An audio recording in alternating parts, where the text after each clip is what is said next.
Over the past 6 weeks, members of our administration and I have been carefully reviewing every piece of legislation passed by the General Assembly this year. Some of the bills were well crafted and addressed matters of significant importance, like providing a tax deduction to help small businesses grow, revitalizing the heart of Kansas City, protecting seniors from financial exploitation, funding our veterans' homes, and training our veterans for civilian careers. But other bills fell short of these high standards, and I have vetoed them on technical, constitutional, or policy grounds. Today, I'm signing several more bills passed by the General Assembly during the 2012 session. I'm also making my final vetoes this year. Let me give you an overview of today's actions. First, I'm pleased to sign a number of significant pieces of legislation, including House Bill 1563. 2 years ago, we passed a landmark bill that required state-regulated insurance policies to cover the diagnosis and treatment of autism, including the coverage for applied behavioral analysis. As parents and autism specialists can tell you, ABA has been shown to be one of the most effective therapies for children with autism. Today, more than 1.4 million Missourians are covered by policies that provide for ABA and other autism therapies. This year, I asked the General Assembly to pass legislation to help us increase the number of trained professionals working with Missouri children with autism. Members of both parties came together to pass House Bill 1563, which will do just that. I appreciate the work of Representative David Sater, Senator Jay Watson, and all those members of the General Assembly who worked hard to send this bill to my desk.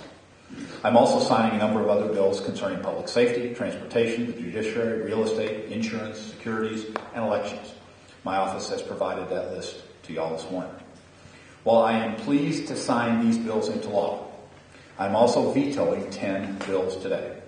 This brings the total number of bills I vetoed this session to 14. Among other bills, I am vetoing Senate Bill 749. As a person of faith, I cherish the freedom we all have to worship in accordance with our own beliefs. Our churches should be free from the encroachment of government and politics. For more than a decade, Missouri law has provided strong religious and moral protections to safeguard the beliefs of employees and employers regarding contraceptive coverage. Those protections apply whether the employer is a church or religious organization or not. Either way, religious and moral beliefs are protected. These protections are strong, they're effective, and they have my support. Under our existing law, employees and employers can already opt out of providing or receiving contraceptive coverage if doing so conflicts with their religious or moral convictions. At the same time, our existing law also acknowledges the rights of women and families who want to access contraception. For employees whose companies have chosen to invoke our religious or moral protections, current law also ensures that women and families who want contraceptive coverage can get it, a right I also support. Our existing law protects those religious liberties, and it respects individual rights. The current law was passed overwhelmingly.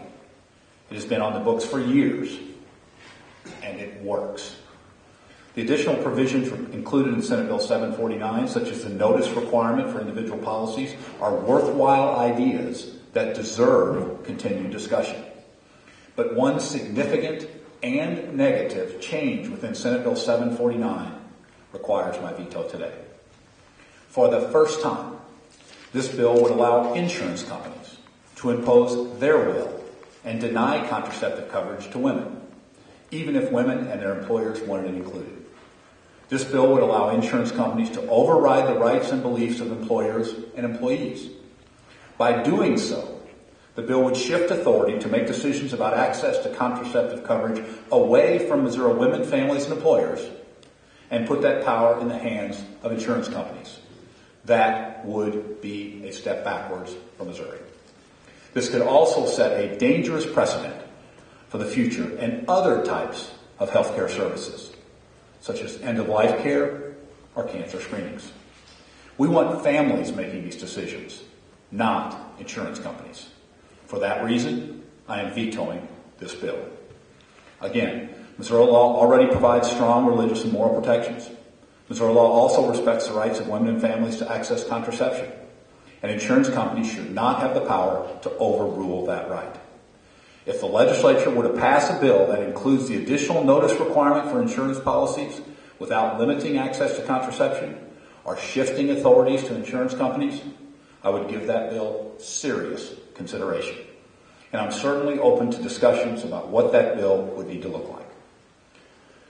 Now, today I am also vetoing House Bill 1329, which would have imposed a new car tax on Missourians without a vote of the people. As the Missouri Supreme Court ruled unanimously earlier this year, voters have the right to decide whether local jurisdictions impose a use tax on vehicles purchased out of state. More than 90 cities and 40 counties in Missouri have voted to enact such a tax. This bill directly conflicts with the court's ruling and attempts to impose a new tax without a vote of the people. In fact, in jurisdictions that have voted against such a tax, this bill would impose a new tax in direct conflict with the will of the voters. I'm vetoing this tax increase to protect the rights of Missouri voters.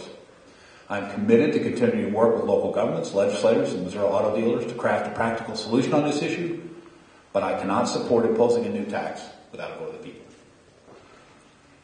Now, I have vetoed several other bills as well, and my office has provided that full list to you. As governor, I am committed to continuing to work with the legislature to find common ground on important issues for our state.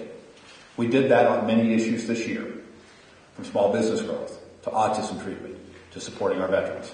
I look forward to completing the bill review process this week and continuing to work with the General Assembly and to help our state continue to move